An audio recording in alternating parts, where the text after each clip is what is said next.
Hamba Tuhan, Teresa Newman atau Therese Neumann adalah seorang mistikus, stigmatis, visioner, serta korban jiwa Katolik.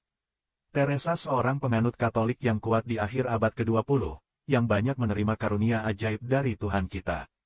Teresa adalah anggota Ordo ketiga Santo Fransiskus, terlahir dari satu keluarga yang sangat miskin dan sangat Katolik, di Konnersreuth, Jerman. Salah satu karunia supranatural yang luar biasa yang diterima Teresa Newman, adalah karunia memahami bahasa asing dan kuno. Karunia luar biasa untuk memahami bahasa asing, terutama bahasa Alkitab kuno, seperti yang telah diberikan Tuhan kepada banyak orang kudus, terutama para mistikus. Selama ekstase sengsaranya, di mana Teresa menyaksikan secara berurutan adegan peristiwa, mulai dari Yesus berdoa di Taman Getsemani, hingga peristiwa kebangkitannya. Teresa tidak hanya melihat secara mistis adegannya, tetapi ikut merasakan secara fisik, kesakitan yang luar biasa, yang ditanggung oleh Yesus selama penyiksaan, masa sengsara sampai penyaliban, hingga kematiannya serta kebangkitannya. Teresa juga menerima karunia memahami 4 bahasa kuno, yang umum digunakan Kristus pada masanya, yaitu, bahasa Latin, bahasa Ibrani, bahasa Yunani dan Aram, termasuk bahasa Aram dituturkan dalam dialek yang tercampur dengan kata-kata Yunani. Teresa hanya berpendidikan hingga kelas 7, tidak berbicara, atau memahami bahasa lain selain bahasa Jerman. Kepada teman-teman dekatnya, dia berbicara dalam dialek Oberpfalz Bavaria. Seperti yang dia tulis dalam buku hariannya, keinginan terbesarnya adalah menjadi misionaris religius di Afrika.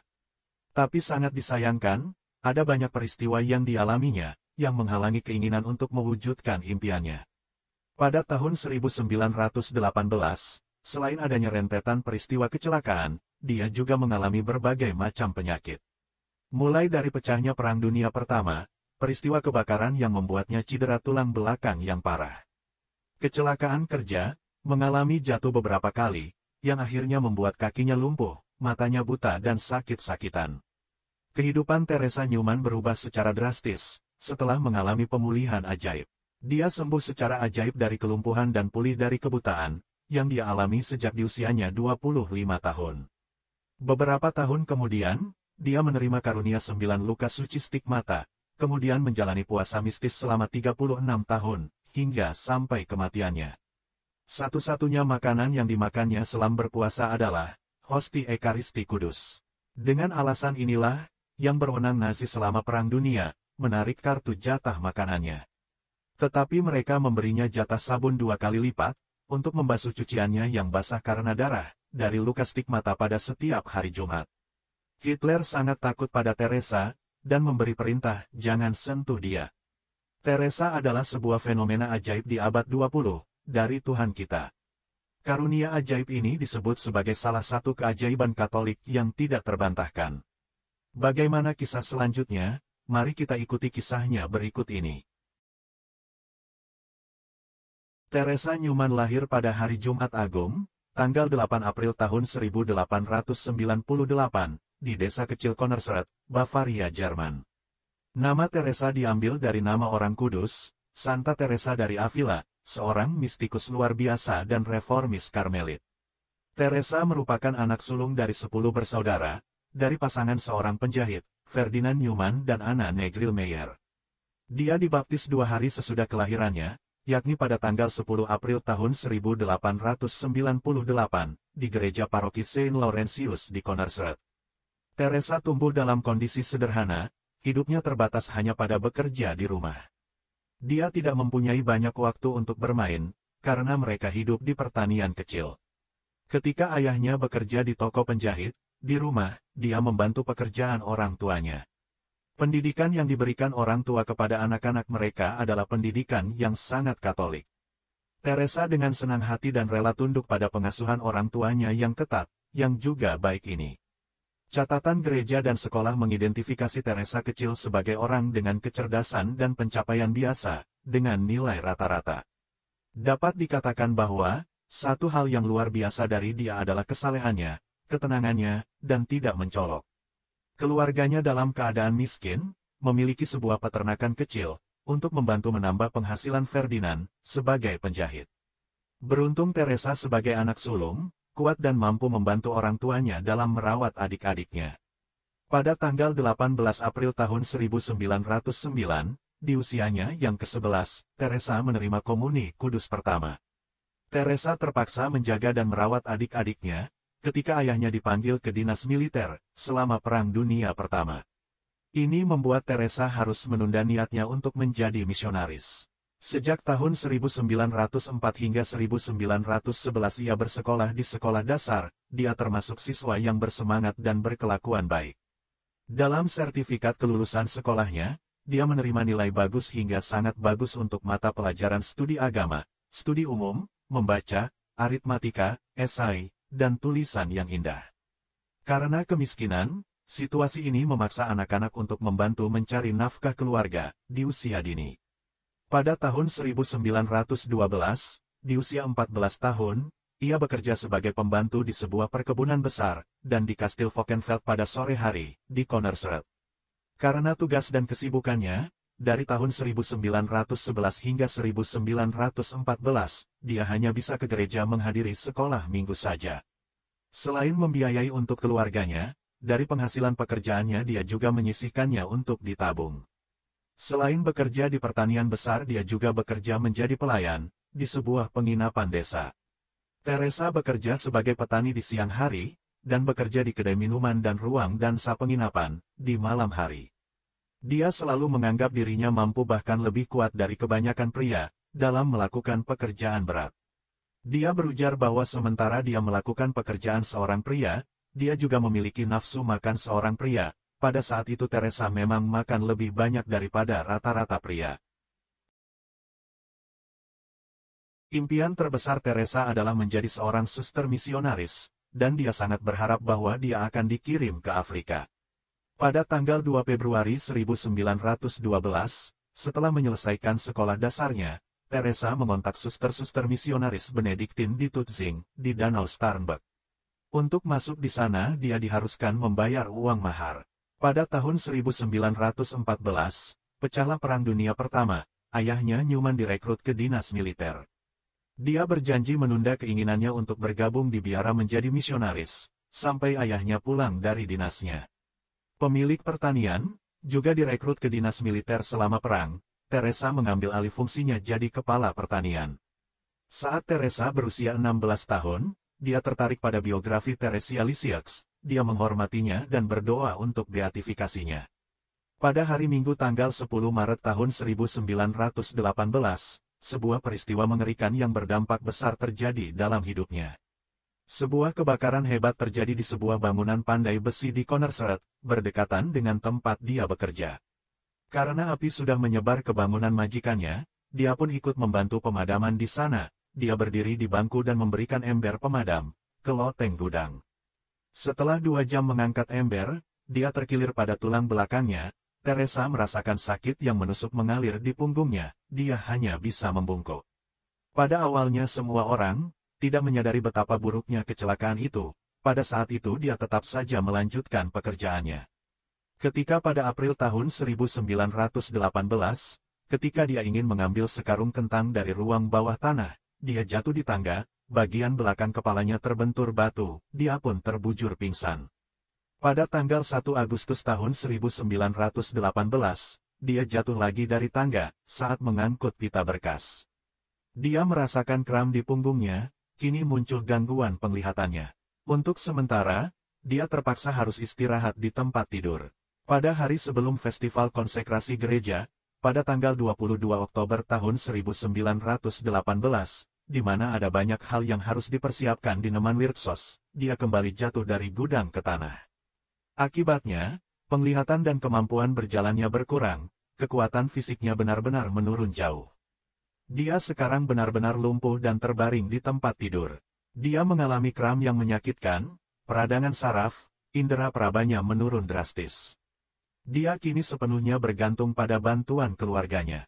Pada Maret tahun 1919, dia menderita kram di tubuhnya saat duduk di kursi.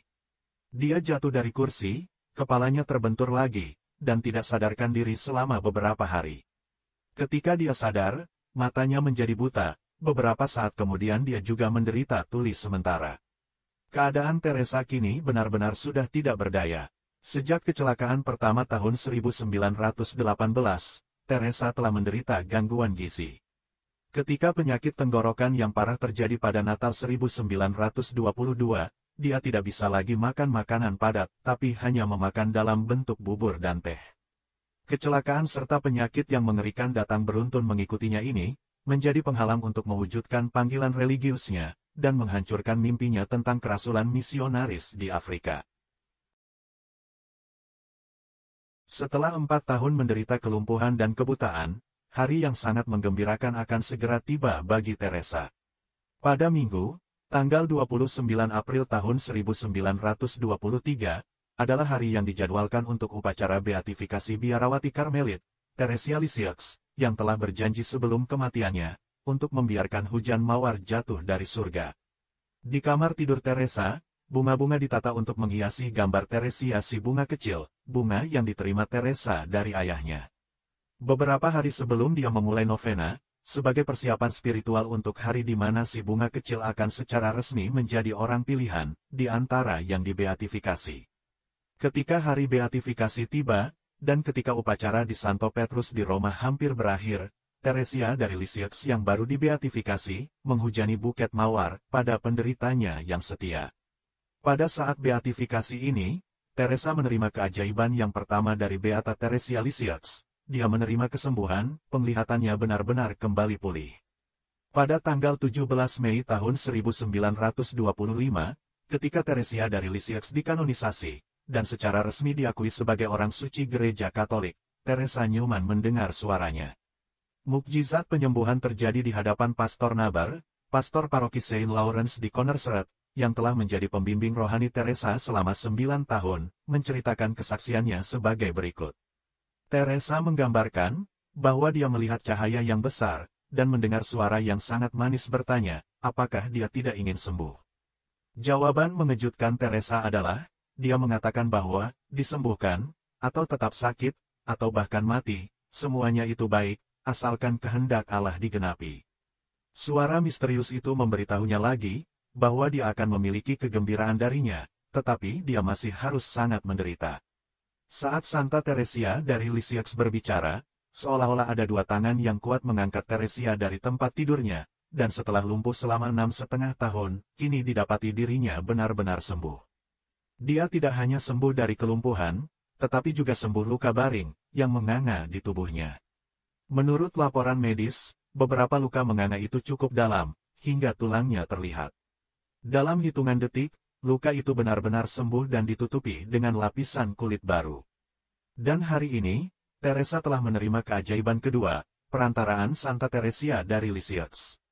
Pada tanggal 13 November tahun 1925, ketika Teresa kembali sakit parah, dengan serangan akut radang usus buntu, yang mana dokternya memerintahkan agar dia segera dibawa ke rumah sakit. Ketika persiapan untuk pergi ke rumah sakit, Santa Teresia Lisieux kembali menampakkan diri kepadanya, dan memberinya obat, seketika itu juga dia sembuh. Rahmat yang luar biasa ini mengilhami dalam diri Teresa Newman. Kepercayaan dan keyakinan yang mendalam dan paling mendalam kepada Tuhan, pertolongan Tuhan pasti segera datang pada saat yang tepat, pada saat sangat diperlukan. Dan kini Teresa telah menerima kesembuhan ajaib dengan perantaraan Santa Teresia dari Lisieux, untuk yang ketiga kalinya.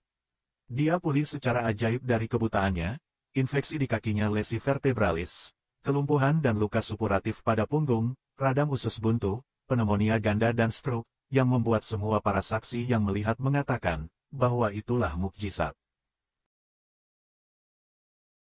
Pada pagi hari Jumat pertama Prapaskah, tanggal 5 Maret tahun 1926, Teresa merasa lemas, dia pun beristirahat di tempat tidurnya. Kala sendirian di kamar tidurnya, dalam kondisi setengah sadar, dia mengalami ekstase ilahi. Saat Teresa berbaring di tempat tidur dalam penderitaannya, tiba-tiba dia melihat Sang Penebus Ilahi, di Taman Getsemani. Saya melihatnya berlutut di tanah, dan saya melihat segala sesuatu di taman itu, pepohonan, batu-batuan, dan juga ketiga murid. Mereka tidak sedang tidur, tetapi dalam posisi duduk, bersandar di sebuah batu. Mereka tampak sangat kelelahan. Tiba-tiba saya merasakan sakit yang hebat di sisi saya, sehingga saya pikir, saat terakhir saya telah tiba. Kemudian saya merasakan sesuatu mengalir di tubuh saya, ternyata itu adalah darah. Darah terus-menerus menetes hingga menjelang siang pada hari berikutnya. Teresa merasa sangat lemah, sehingga dia hampir tidak tahu di mana dia berada. Pada hari-hari berikutnya, dia melihat gaun tidurnya berlumuran darah di sisi kirinya. Dia menemukan bahwa darah itu berasal dari luka, yang berada sedikit di atas jantungnya. Karena tidak ingin membuat orang tuanya semakin cemas, dia memutuskan untuk tidak memberitahu siapapun tentang luka itu, karena dia yakin bahwa luka itu akan segera sembuh dengan sendirinya. Dia berhasil membersihkan sisinya, dan kemudian dia menyembunyikan kain berdarah itu di bawah kasur tempat tidurnya. Luka itu, sekitar 4 cm di atas jantungnya, ini adalah stigmata pertamanya. Luka ini merupakan tempat tombak Longinus ditusukkan, menembus tubuh suci Yesus. Luka itu berbentuk lonjong, panjangnya sekitar 3,5 cm dan lebarnya 0,5 cm. Pada malam Kamis kedua Prapaskah, hingga Jumat kedua Prapaskah, tanggal 12 Maret tahun 1926, tubuh Teresa lemas lagi dan mulai merasakan sakit, sekali lagi dia terbaring di tempat tidur di kamarnya. Selama dini hari Jumat pagi, dia terpesona dalam sebuah penglihatannya. Teresa melihat sang juru selamat, pertama-tama di Taman Zaitun, dan kemudian di tiang cambuk, dan luka di sisi badan Teresa kembali mengeluarkan darah lagi. Dalam keterbatasannya dia tidak mengerti apa arti dari semua karunia ini. Pada Jumat kedua Prapaskah inilah dia menceritakan kepada saudara perempuannya Crescentia, tentang luka di atas hatinya. Pada hari Jumat ketiga Prapaskah, tanggal 19 Maret tahun 1926 dalam ekstasenya, dia melihat Kristus di Getsemani, dan ketika dia dimahkotai dengan duri, luka sampingnya mulai berdarah sekali lagi. Ini sekali lagi membuat Teresa dan saudaranya khawatir, tak satu pun dari mereka mengerti pentingnya luka itu. Ketika mengetahui hal ini, ibunya hanya berpikir itu adalah hal yang biasa, karena Teresa sendiri tidak terlalu memikirkannya. Bagaimanapun, Teresa adalah seorang wanita dewasa, 2 minggu lagi dia memasuki usianya yang ke-28 tahun. Pada Jumat Sengsara, sebelum Pekan Suci, tanggal 26 Maret tahun 1926, dia melihat juru selamat membawa kayu salib dan jatuh ke bawah, karena beratnya. Luka di sisinya berdarah lagi saat ini, kemudian muncul luka terbuka di punggung tangan kirinya. Luka baru ini tidak bisa lagi disembunyikannya, bersama luka yang sudah ada di atas jantungnya, kini semua luka mulai mengucurkan darah cukup deras. Meskipun akhirnya, ayahnya berhasil mencari cara untuk meredakan pendarahannya. Pada malam Kamis Putih, tanggal 1 April tahun 1926, Teresa mengalami penglihatan sengsara Tuhan kita secara lengkap. Dia melihat mulai dari Taman Getsemani hingga kematiannya di kayu salib, dimulai sekitar tengah malam pada Kamis Putih, dan berakhir dengan kematian juru selamat kita di kayu salib pada pukul 3 sore, pada Jumat Agung sore. Teresa selama jam-jam itu, merasakan siksaan yang luar biasa, lukanya kini bertambah di tangan dan kakinya, dan semuanya benar-benar menembus, darah mengalir deras, begitu juga yang terjadi dari matanya, darah menggelinding di kedua pipi dan terkumpul di tenggorokan dan dadanya. Keluarga melihat Teresa sangat menderita, dan dalam kondisi luar biasa menyedihkan, selama berjam-jam penderitaannya bertambah berat, akhirnya mereka menyadari bahwa mereka menyaksikan sesuatu yang berasal dari ilahi. Pastor Naber bermaksud untuk mengurapi Teresa, memberinya sakramen unction ekstrim, atau ritus terakhir gereja, tetapi pada pukul 3 sore itu, rasa sakit yang terus meningkat dan menyiksa mencapai klimaks, perjuangan kematian terakhir. Kemudian tiba-tiba, semuanya berakhir, dan Teresa jatuh lemas seperti tak bernyawa, kembali ke bantalnya, kelelahan, bahkan melebihi kekuatannya. Beberapa jam kemudian, Teresa berangsur-angsur kembali tenang dan normal. Setelah dia dimandikan, Pastor Naber dengan hati-hati mengamati bahwa Teresa menanggung luka bulat dan terbuka, di mana darah jernih mengalir dari punggung kedua tangan, dan dari punggung kedua kakinya, serta luka di sampingnya. Semua luka-luka itu menyebabkan rasa sakit yang hebat. Pada puncak Pekan Suci, di jam-jam pagi, hari Minggu Paskah di tahun 1926, Teresa mendapat penglihatan lainnya yang menggembirakan, di mana dia melihat Kristus yang bangkit, mengenakan pakaian putih. Sejak saat ini dan seterusnya, penderitaan sengsara Tuhan kita akan dialami oleh Teresa setiap minggu, biasanya dimulai pada Kamis malam, berlangsung hingga Jumat siang. Pada hari Jumat, Tanggal 5 November tahun 1926, Teresa menerima 9 luka di kepalanya, berasal dari pemasangan mahkota duri, berikut luka di bahu dan punggungnya. Sejak saat itu, luka dari mahkota duri memaksanya untuk mengenakan kain kepala untuk menutupinya. Dengan demikian stigmata pada tubuh Therese Neumann menjadi lengkap, ini termasuk luka di atas jantungnya, luka tembus di kedua tangan dan di kedua kakinya, 9 luka duri di kepalanya, serta luka di bahu dan punggungnya. Tidak ada satupun luka yang pernah hilang, semua luka suci itu tidak pernah sembuh, dan masih terpatri di tubuhnya hingga pada saat kematiannya. Teresa melakukan puasa mistik selama 36 tahun terakhir hidupnya. Semua ini dijalani di bawah pengawasan ketat dari keuskupan, dokter dan petugas medis. Hidupnya, selama 24 jam dalam 15 hari penuh tanpa jeda, diawasi secara sangat ketat. Pada tanggal 30 September tahun 1927, pada peringatan kematian Santa Teresia Lisieux, Santa menampakkan diri kepada Teresa dan mengatakan kepadanya bahwa, selanjutnya dia akan hidup sepenuhnya dari Ekaristi, dan tidak membutuhkan makanan duniawi lagi. Puasa total dari makanan dan minuman ini, dilakukannya sampai pada kematiannya, tahun 1962. Puasa yang sebenarnya dimulainya sejak tahun 1922, meski bukan puasa total dan lengkap. Uskup Regensburg meminta agar Teresa berada dalam pengawasan ketat medis selama 15 hari. Tim ahli menegaskan bahwa lapar mungkin bisa ditanggung oleh seseorang, bahkan lebih lama dari itu, tetapi tidak mengkonsumsi cairan dalam 2 minggu. Itu sangat tidak mungkin. Dari tanggal 14 hingga tanggal 28 Juli tahun 1927, berdasarkan arahan Dr. Seidel, Teresa diawasi ketat di rumahnya oleh 4 suster Molsdorfer, anggota ordo perawat yang sudah diambil sumpahnya. Arahannya sangat ketat dan cermat, Teresa tidak boleh ditinggalkan sendirian sesaat pun, siang atau malam, baik di rumah, di gereja, atau dimanapun. Para suster harus memandikan Teresa, hanya dengan kain lembab. Air untuk umur sebelum dan sesudah diberikan harus diukur, dipastikan tidak ada yang tertelan. Hosti harus diukur sebelum diberikan, agar mudah ditelannya. Dilakukan penimbangan badan berkala, pemeriksaan denyut nadi dan suhu badan, pemeriksaan darah selama ekstasi di hari Jumat, dan dibandingkan dengan apusan darah dari daun telinga yang diambil pada hari lain. Menurut suplemen Minkner Medizinische Wochenschrift, nomor 46, 1927, petunjuk tersebut bahkan mensyaratkan bahwa semua ekskresi, urin, muntah, dan tinja, harus dikumpulkan, diukur, dan ditimbang dan segera dikirim ke dokter untuk dianalisis. Profesor Ewald dari Erlangen, seorang yang rasional, menjelaskan tentang pengawasan ini bahwa, aturan ini adalah aturan yang paling ketat dan super teliti, dengan perhatian penuh, terutama pada masalah asupan selama pengamatan. Profesor itu mengklaim bahwa, stigmatis seharusnya menurunkan berat badan dengan cepat. Dia memang kehilangan beratnya 3 hingga 8 pon, dalam beberapa hari setelah hari-hari ekstasi, tetapi berat badannya kembali bertambah dalam periode waktu yang sama. Tanpa ada asupan makan atau minum, pada akhir pengamatan, berat badannya tetap sama, seperti sebelumnya. Menurut Dr. Ewald bahwa, untuk bernafas saja seseorang butuh sekitar 400 gram air setiap harinya, ditambah kebutuhan air untuk darah, keringat dan lainnya, tanpa asupan cairan, Teresa seharusnya sudah mengering seperti mumi. Tapi nyatanya dia masih terlihat segar dan lincah, memiliki air liur, dan selaput lendir yang lembab hingga saat itu.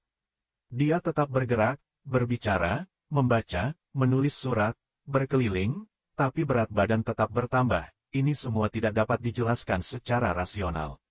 Dr. Seidel pengawas Teresa sejak lama, pada tanggal 15 April tahun 1929, dia bersaksi di bawah sumpah di pengadilan Munich, bahwa sejak stigmatis, September tahun 1926, tidak ada kemungkinan Teresa mengambil makanan, minum cairan atau asupan apapun, selama 15 hari periode observasi.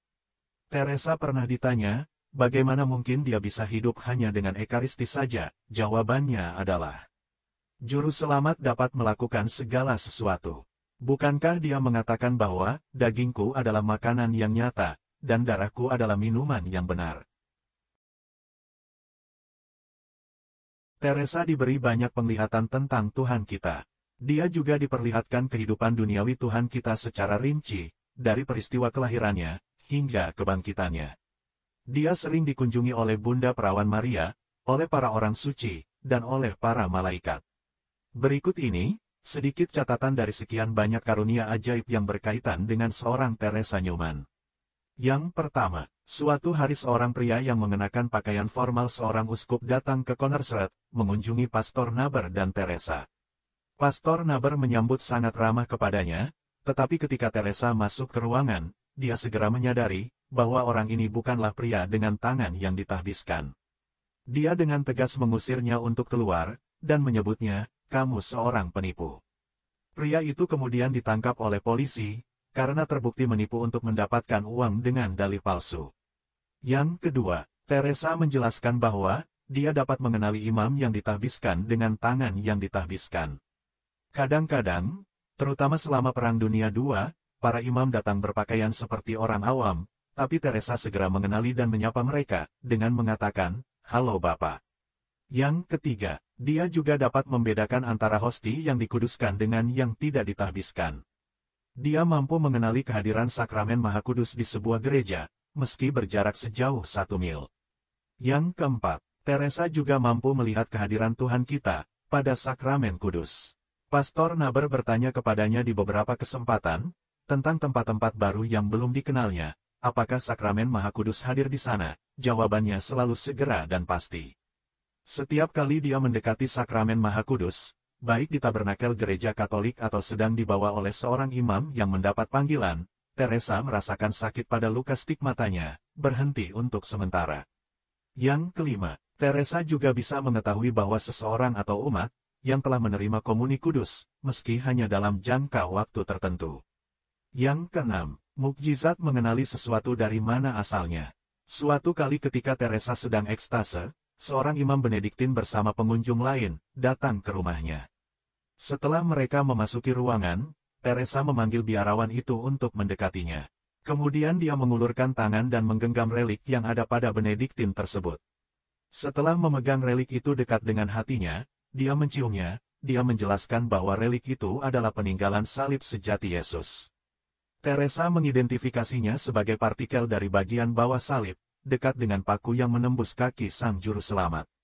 Selama dia mengidentifikasi relik tersebut, sakit di lukanya berhenti sementara. Yang ketujuh, pada kesempatan lain ketika Teresa sedang dalam ekstase, dia meminta seorang imam yang berkunjung untuk menunjukkan rosarionya. Ketika imam itu menyerahkan kepadanya, dia menciumnya dengan penuh hormat, lalu menjelaskan bahwa rosario ini pernah digunakan oleh Beato Crescentia dari Kaufbeuren, Bayer. Imam itu tahu sejarah rosario khusus ini, memang sama persis seperti yang dinyatakan Teresa. Yang kedelapan, pada suatu kesempatan seorang pria membawa peninggalan dari Italia. Teresa tertarik oleh peninggalan itu, dia segera menjelaskan bahwa itu dari seorang suci di surga, yang mengenal Bapa Suci dengan sangat baik. Dia juga menceritakan nama orang suci itu, adalah Contardo Verini, yang sama sekali tidak dikenal di Jerman, termasuk hubungannya dengan Bapa Suci, yang hanya diketahui oleh beberapa orang yang dipercaya.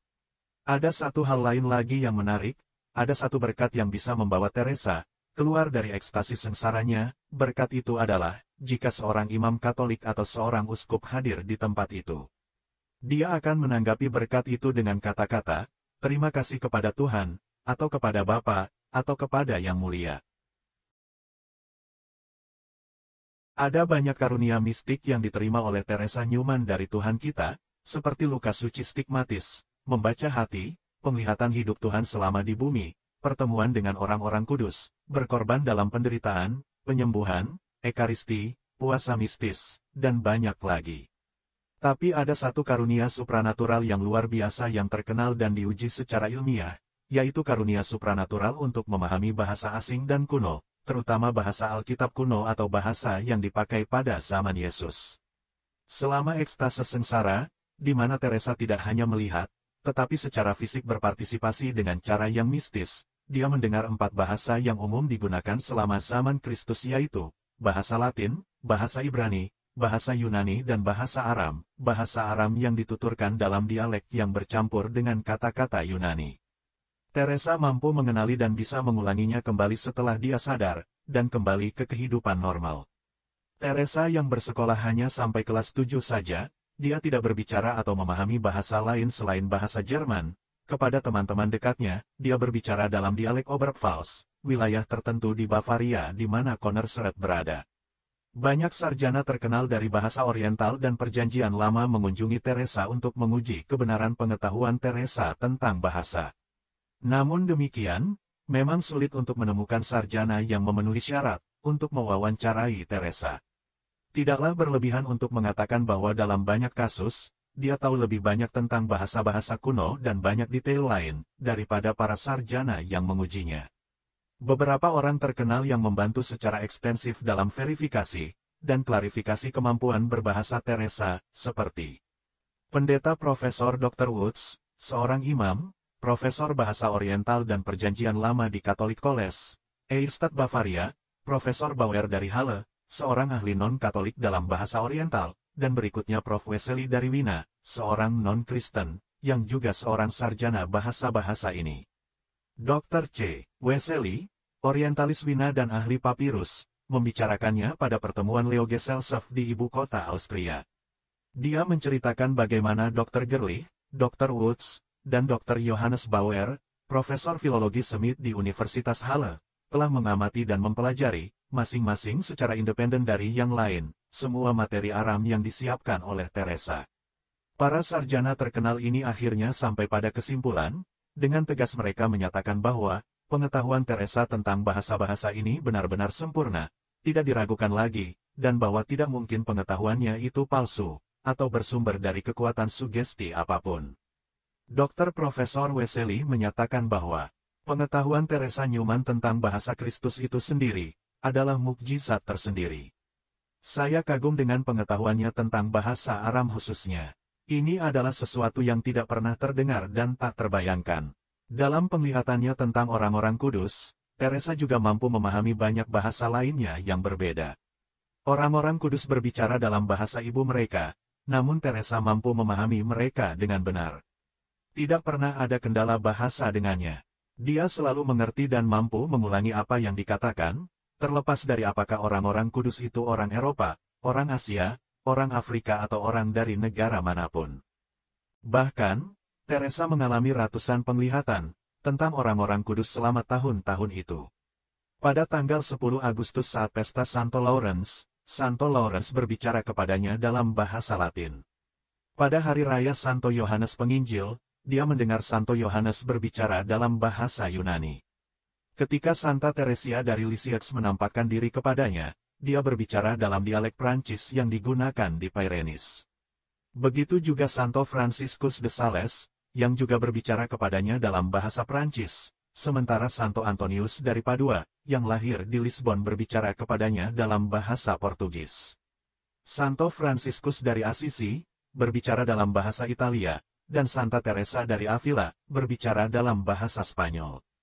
Dalam kasus orang-orang kudus Jerman, Teresa biasanya mudah untuk memahaminya, tetapi kenyataannya adalah, bahwa dia kemudian berbicara dengan aksen Jerman yang tidak biasa ucapannya, dia tetap bisa mengulanginya dengan sempurna. Seiring berjalannya waktu, Juru Selamat menambahkan aspek yang sangat istimewa pada karunia ini, dengan mengizinkan Teresia mendengar orang-orang kudus berbicara kepadanya dalam dialek Jermannya. Ini juga pernah terjadi pada hari Minggu Pentakosta, tahun 1928, ketika dia ditempatkan di Roma, dia mendengar Santo Petrus memberikan khotbah dalam bahasa Jerman yang sangat baik.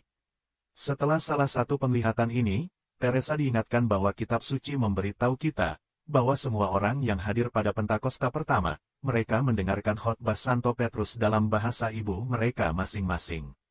Berbicara tentang penampakan Santa Perawan Suci kepada Santa Bernadette Soubirous di Lorda, yang dilihat Teresa dalam salah satu penglihatannya, kata-kata perawan terberkati kepada Santa Bernadette tidak terdengar dalam bahasa Latin, atau dalam sastra Prancis, atau Spanyol, tetapi dalam dialek Pyrenees, di mana penampakan Lorda terjadi. Bunda Maria berkata, "Jesuis la conceptione immaculada." Aku adalah konsepsi tak bernoda. Direktur spiritual Teresa, Pastor Nabar, tidak dapat menjelaskan hal ini, tetapi saat membaca buku tentang Lorda, dia mengetahui bahwa kata-kata itu dalam bentuk ucapan yang lazim di Prancis Selatan. Buku itu memberikan kalimat persis seperti yang didengar Teresa. Teresa diberi banyak karunia mistis yang luar biasa lainnya, termasuk berpuasa sepenuhnya tanpa makanan, selama lebih dari 36 tahun dan hidup semata-mata dari Ekaristi, juga pengakuan relik, benda-benda yang diberkati, imam dan Ekaristi kudus, bahkan ketika barang-barang atau orang-orang ini disamarkan atau disembunyikan hanya beberapa nama. Pada akhir 1950-an Teresa mulai mengalami masalah jantung. Seiring berjalannya waktu, dia mulai mengalami serangan jantung ringan. Pada tanggal 15 September tahun 1962, dia diserang oleh infak miokard, di mana aliran darah ke otot jantung terhambat, biasanya akibat penyumbatan. Pada hari kematiannya tanggal 18 September tahun 1962, ia menerima rahmat yang langka, yaitu menerima komuni yang ajaib. Hosti kudus tampak di lidahnya. Teresa menerima komuni langsung dari Tuhan kita. Waktu itu adalah pukul 10.30 pagi, setelah penglihatan dan penerimaan Tuhan kita. Teresa sepenuhnya sadar, dan selama serangan dia masih bisa berbicara dengan saudara perempuannya Mari. Teresa tampak sangat tidak nyaman, dan jelas bahwa perjuangan maut sedang berlangsung. Mari sangat khawatir dan segera memanggil Pastor Naber. Ketika dia melangkah masuk ke ruangan, Teresa Neumann telah mempersembahkan jiwanya yang kudus, kepada Tuhan dan Sang Juru Selamat kita, Yesus Kristus yang terkasih. Pendeta Connersrud pada saat itu, Pastor Skuman, melakukan ritus unction ekstrim. Tidak ada seorang pun di ruangan itu yang benar-benar percaya bahwa Teresa sudah mati.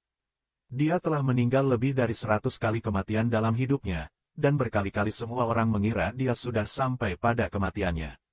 Lilin-lilin juga sudah sering dinyalakan pada kesempatan seperti itu, karena dia tidak ada denyut nadi, tidak ada pernapasan, juga tidak ada detak jantung. Dia sudah sering dinyatakan meninggal oleh dokter. Namun, kali ini, setelah beberapa jam berlalu, mereka akhirnya memanggil 3 dokter, yang akhirnya menyatakan bahwa dia sudah benar-benar meninggal. Teresa Neumann dinyatakan meninggal dunia, pada tanggal 18 September tahun 1962, di usia 64 tahun. Dia disemayamkan selama 4 hari, terbaring di ranjang kematiannya. Ada ribuan orang datang, memberi penghormatan untuk terakhir kalinya. Teresa dimakamkan pada tanggal 22 September tahun 1962, di desa Connersrud, diperkirakan dihadiri sekitar 7.000 orang. Para dokter diminta untuk mengawasi dan memeriksa tubuh Teresa, mulai Selasa, tanggal 18 September hingga Sabtu, tanggal 22 September sebelum peti mati ditutup untuk dimakamkan. Catatan medis setelah pemeriksaan akhir oleh para dokter adalah, tidak ada bau kematian, tidak ada bintik-bintik kematian, dan tidak ada kekakuan kematian, juga tidak ada napas, bibir Teresa tetap segar, dan lembab. Padahal menurut catatan menunjukkan bahwa, pada saat kematian Teresa pada hari Selasa hingga pemakamannya pada hari Sabtu, daerah tersebut mengalami gelombang panas, yang biasanya akan memicu pembusukan lebih cepat.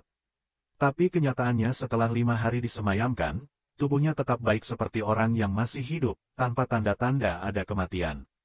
Proses beatifikasi dan kanonisasi Teresa Neumann secara resmi dibuka pada tanggal 13 Februari tahun 2005, oleh Uskup Gerhard Mueller dari Regensburg, Jerman. Secara resmi Teresa menyandang gelar kehormatan oleh Gereja Katolik, sebagai hamba Tuhan. Demikianlah kisah hamba Tuhan Teresa Neumann, seorang mistikus dan stigmatis Katolik Jerman, yang menjadi salah satu keajaiban Katolik yang tak terbantahkan dan tidak bisa dibuktikan secara ilmiah. Karunia ajaib Tuhan yang terbukti ada dan bisa disaksikan banyak orang, serta yang diakui keberadaannya hingga saat ini. Karunia stigmata, karunia membaca jiwa, karunia penglihatan yang luar biasa, karunia berbahasa kuno, yang telah diuji oleh banyak ahli. Karunia yang bisa disaksikan banyak orang, dibuktikan banyak imam, diuji banyak ahli. Inilah tanda karunia dan mukjizat Tuhan kita turun atas umatnya tanpa batas waktu dan batas tempat. Semoga pengetahuan ini bisa menambah kekuatan iman kita semua. Amin.